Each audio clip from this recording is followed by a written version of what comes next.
Did I really just give a classic fantasy novel a 5-star rating? Hey everyone, today I'm going to be talking about Magician, or it's been more recently released as Magician Apprentice and Magician Master by Raymond E. Feist. These are either the first or the first and second book in the Riftwar Saga. Now naturally, I went the audiobook route, which meant I listened to Magician Apprentice and Magician Master instead of the original version Magician. Now I went into this with very, very low expectations. I expected to DNF it. I haven't had any luck with series published after Lord of the Rings and before Harry Potter. I've DNF'd pretty much all of them that I've tried.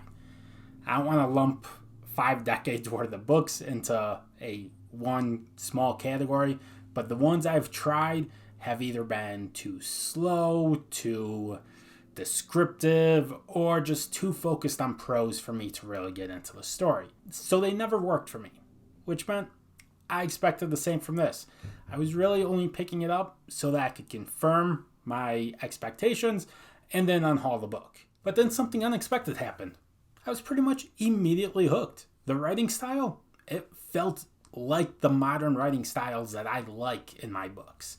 There weren't 500 pages of day in the life in a castle or on the farm. There wasn't chapter after endless chapter of walking through the woods. And there wasn't paragraph after paragraph describing what the door looked like or anything like that. It wasn't flowery. It was just straight to business. This is the story. Let the story take center stage and not the writing. And that's what I enjoy in my prose. Now, with this being classic fantasy, you're obviously going to have a lot of well-known tropes and character types. You're going to have elves, dwarves, kings, knights, magicians. I know, shocking, huh?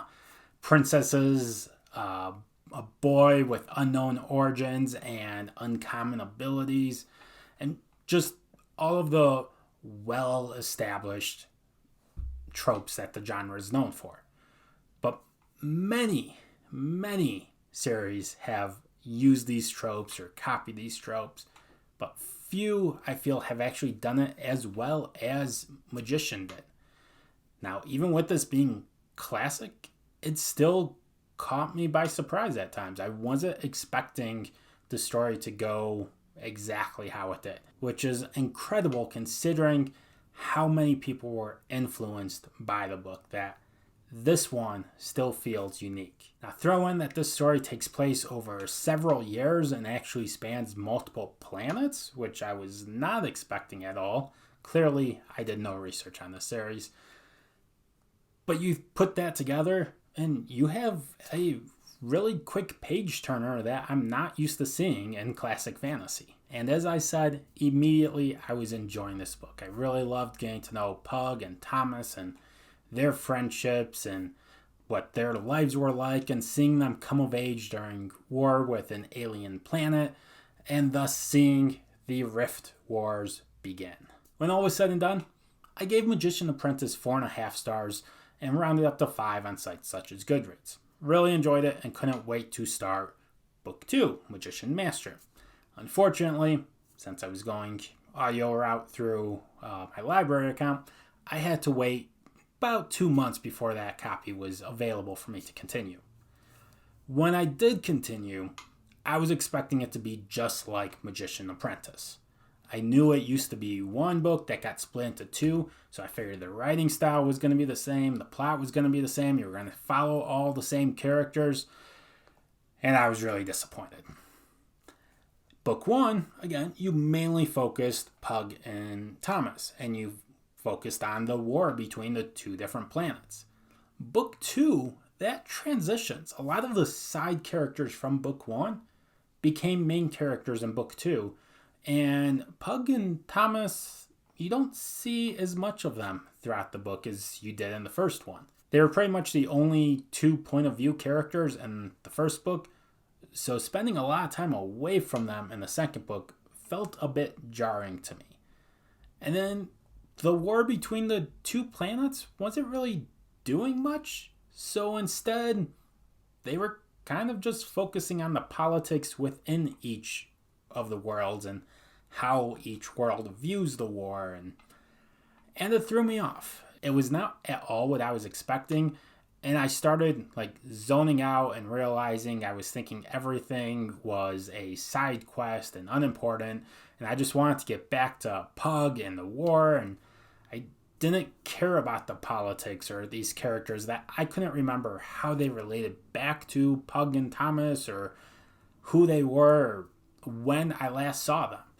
So I was really struggling with the beginning of the book. Now, around this time, I saw an somewhat older video, and it was Sanderson giving a lesson on plotting and pacing. And he mentioned something that really resonated with me, that plotting and pacing is really making promises to the reader and fulfilling those promises. And the faster you fulfill the promises, the faster the pacing is. Now, if you're fulfilling promises that the reader didn't think were made, they view everything as a side quest, and their brain dismisses it as being unimportant. And one of the warnings he gave was that readers will have implied promises whenever they pick up a book. Might be the title, might be what other people have said about the book, might be the cover, but whatever it is, there's often an implied promise. For example, if you turn on a TV series called The Walking Dead, you expect to see zombies in it. Now, if you spend a whole season sitting on a farm and not seeing zombies, that's going to feel like a side quest, and people are going to zone out and stop following the series. Now, why did I go on that whole tangent? It's because I realized I went into Magician Master with the implied promise that it was going to be just like Magician Apprentice. And when that promise wasn't being kept, I was dismissing everything else as unimportant and a side quest.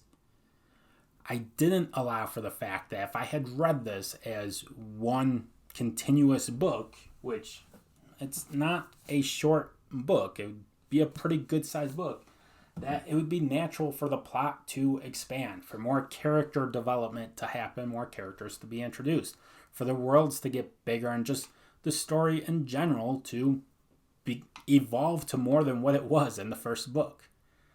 So since I went into it with a wrong assumption, I was dismissing everything as side quests, not important, and I wasn't enjoying the story at all.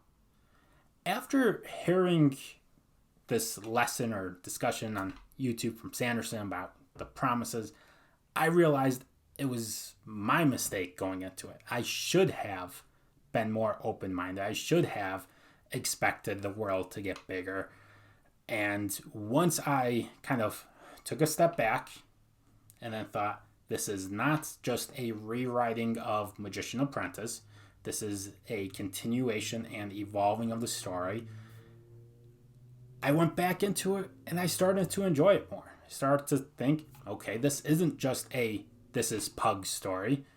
I need to know who these other characters are, how they relate, and these two worlds are at war with each other, and it's natural for each world to not be happy about that, for there to be different contingencies on other worlds not liking the war. Or some like the war, some hate the war, some don't care about the war. Just like any war in real life, there are people for it, people against it, people who don't care about it. And there's different sides everywhere. So it would be natural for those stories to be explored.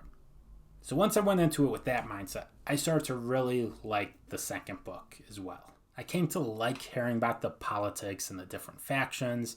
I came to like and despise people on each world and what their attitudes were. I liked seeing how people on each world was trying to work with others on the other world that agreed with them to meet the ends that they wanted. It just became a much more interesting book overall, and I became invested in more characters and more storylines, which ultimately I think is going to make me like the series more than I would have if it just stayed with Pug the whole time. Now, when I rate a book with star ratings, it is based on my experience. It's not really this is what a literary expert would give this book. It's my experience. And my experience with Magician Master was not good for the beginning. Now, again, I know that's my fault. If I reread this, I think my rating's going to go up a lot higher. But since this was my first read, my experience was about 3.5 stars. I do expect better from it when I reread it, because I'm sure I'm going to reread it at this point. But overall, 3.5 stars, because again, about 30% of the book, I wasn't enjoying it. Plus, there were a few things where even if I had the right expectations, I think I still would have been thrown off by this. Like, naturally, magician apprentice, magician master, the young kid that's a magician apprentice is going to become a magician master in the second book. It's kind of, again, an implied promise from the book title.